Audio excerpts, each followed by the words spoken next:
Good morning, and welcome back to Daily Dhamma, a letter to our children. Today is July 12th, and our reading is Read. Outside of a dog, a book is a man's best friend.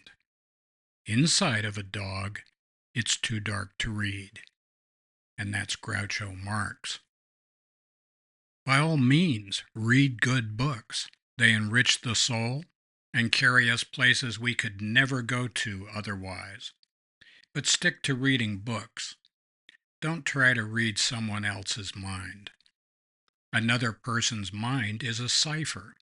We know this, yet we still guess what the other person is thinking, fill in their part of a secret conversation, and react to what we think they might have said. All of this inside our head. Worse yet, we notice that the imaginary thoughts we dream up for them are usually the most negative, cutting, hostile sentiments possible. Since we're just making it all up anyway, why don't we make up something positive?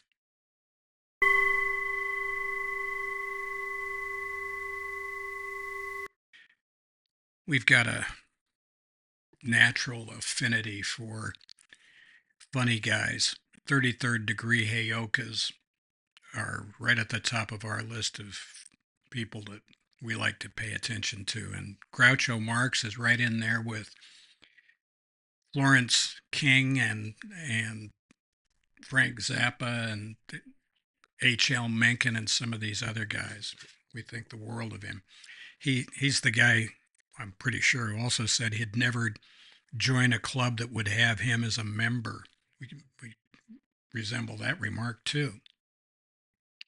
The thing is, I've been told by many people that folks just don't read books anymore, and maybe that's even true.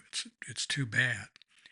I think that we are missing out on a lot of stuff that would really help us.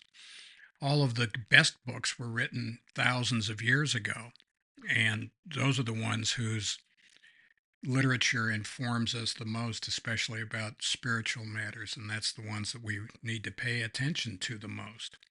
And yet it's probably the ones we most neglect. We wrote this book for our children, our grandchildren, and our great grandchildren in hopes that someday they would pick it up and take a look at it. And I hope they don't think too poorly of us for having these old fashioned ideas, but these are the ideas that animate our lives, and these are the hopes and dreams that we have for them. It was one of my sons who said that, Dad, people don't read anymore, and I think he's right. And that's part of the reason that we're doing this on YouTube, and eventually we're going to have an Audible book as well. If that's true, if people just can't be bothered to sit down and read, if they're only going to listen to stuff, well, we'd like to communicate it that way too.